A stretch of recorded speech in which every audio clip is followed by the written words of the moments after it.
this is topic 3. We're looking at farming, a relatively short topic. There is not an awful lot for you to remember here, but early farming hasn't really come up yet. So just as a reminder, all of your events will fall into one of these 3 time periods, and we are going to start with early settlement here.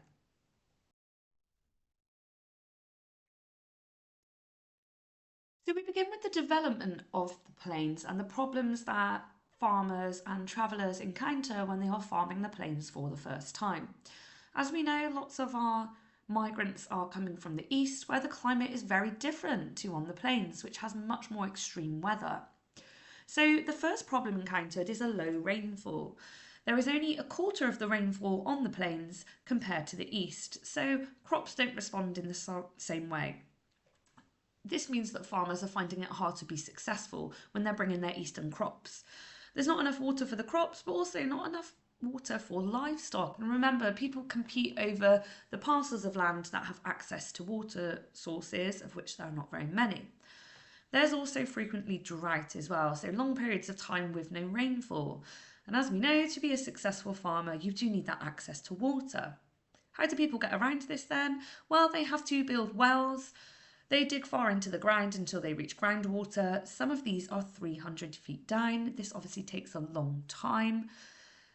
This is eased a little when we have Halliday's wind pump, which is sold after 1834. It is just able to draw water up from the ground a little more easily, but they need an awful lot of maintenance and they take quite a long time to put in place. We also have the problem of few trees on the plains. You need trees to build your house and for fuel, for heating and for food. So as there are few trees, people turn to alternatives. Oh, I should just mention here as well, the Plains Indians are also known for setting fire to grass to promote growth so that their buffalo have something to eat. And this kills tree saplings, so baby trees, in the process. So any trees that may have grown have been set on fire. So in response to this, and able to build themselves a home, early settlers are building their homes out of earth. These are known as sod houses. And they are using buffalo poo, which has been dried up on the plains land, and they are using that for fuel. So that is to keep them warm and to create fire in order that they can cook, things like that. These houses obviously are not the height of luxury, and it doesn't really encourage other people to make the journey. And when you have very heavy rainfall, you might find yourself having to rebuild your house again. They're also full of bugs, a bit smelly, and it's all quite isolated. In terms of weather, there are extreme weather conditions on the plains. So the summers can shrivel those eastern crops. The winters are extremely cold. We have lots of heavy snowfall, hailstorms, thunderstorms, tornadoes. There is not really much you can do to escape the extreme weather. It's just tie everything down and hope for the best and hope a tornado doesn't run right through your homestead. In terms of ploughing, the land was really, really tough. There are deep tangled roots and it's hard to clear. It takes a long time and traditional machinery isn't working. Often, the way to get around this is just to cut the roots by hand. This takes an awful long time.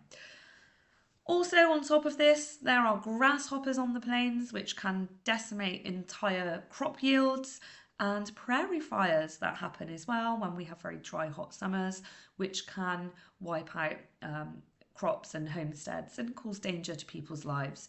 So early problems include all of these physical things, but also the isolation as well. Remember, the railheads haven't been built yet. There isn't a train that can safely get you there. So it can be quite isolating for people. There are no churches, there are no schools. So our early settlers really do not have very much. In our middle section, our development section then, our early travellers have now settled and they're starting to overcome some of those problems with the onset of some technology. So to get around low rainfall, the windmills have been improved, including in 1870 we get steel blades on some of those windmills. They adjust automatically for the wind and they help draw up that water from deep underground, and this is going to help irrigate the land to provide water for crops. So you've got slight improvement in the way people are farming on the plains. However, some of this water is still more than 30 foot down, and the steel blades need constant repair and oiling, as everything can get quite rusty on the plains. To get around the lack of trees, the government passed the Timber Culture Act, and this is kind of a supplement to the Homestead Act. This act says that homesteaders currently on the plains can claim an extra 160 acres if they plant trees on 1/4 of that land. The trees should act as a windbreak. This will shelter crops from some of those extreme weathers, and also it will provide things like timber for building and fuel. However, it's not successful everywhere on the plains. Minnesota has some success with 16 million acres claimed by 1878. However, it doesn't work in Dakota, it doesn't work in Nebraska, and some people simply commit fraud. They claim the extra 160 acres, wait for the price of the land to rise a little, and then they sell it off for a huge profit. In terms of crops, it's quite clear that eastern crops are just not working on the plains, so they look elsewhere to places with similar climates and look at what crops grow there. And we get Turkey red wheat from those Russian Mennonites that migrates across the plains, and it grows really well. So well, in fact, that farmers can start to flourish. They can actually start to sell some of their crops for profit, and it makes the plains look far more attractive. In terms of fencing, we have Joseph Gliddon's barbed wire in 1874. Now, because there is a lack of timber, it's hard to build fences. There is a ye olde saying that good fences make good neighbours. This stops your livestock trampling on your neighbour's livestock or your neighbour's crops, and it stops arguments. So, barbed wire means that homesteaders can start to fence off their land, and this is cheaper than timber. And also, there are laws at this time that the government are asking people to not let livestock roam freely on the plains, so this is a slightly cheaper choice than timber. Obviously, this disturbs the migration of the buffalo. We've got fenced off land, and also the nomadic lifestyles of the Indians. It has an impact there.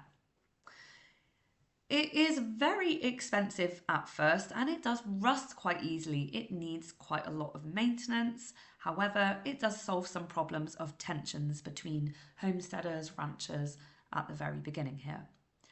In terms of tough routes, we now have the sulky plough in 1875. This is a plough that you can ride on, and it kind of drags a contraption behind you that can cut through the tough weeds. They can be fairly expensive and unstable, and quite often they can tip up, so they aren't the easiest piece of machinery to use.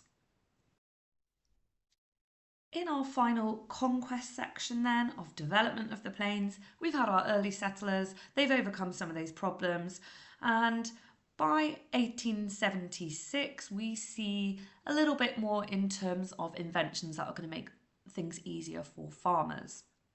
So it's also worth reminding you as well, but by now the Transcontinental Railway it's complete, and it just makes it a little easier for farming because you can now order your machinery and it can be delivered by train. So farmers are less isolated by this time period. So the first thing to mention is new methods of farming, including dry farming. And this is a method that spreads. It traps water in the soil by ploughing land after rainfall, and this is very good for wheat growth. This helps overcome a problem with a lack of water. It makes farming more accessible and more appealing and more likely to be successful. This will encourage more farmers to the plains. Metal wind pumps also improve at this time with a new type of steel blade windmill which only needs oiling once per year. There are geared mechanisms which help it turn, and it can reach water very far down, 4,400 metres underground. This overcomes the problems with lack of rivers and streams, and again makes farming much more accessible and much more likely to be successful. Barbed wire also has an improvement with a special coating on it which stops it rusting. This makes it much cheaper, so more farmers, more ranchers are able to use it, and it does help ease some of those conflicts between ranchers and homesteaders. Remember, ranchers are the ones that are looking after huge herds of cattle for profit, and our homesteaders are the ones that are farming for themselves and for their family, and making a little bit of profit to pay for their lifestyle. It makes farming much, much easier too. Finally, we have mechanisation. So we've got a bit of a jump forward in technology here, and we have improved steel ploughs, less likely to tip up, and seed drills as well. This speeds up farming, it makes it more efficient, it means that more crops grow, there is less waste when you're planting, and it means that farming becomes much more productive.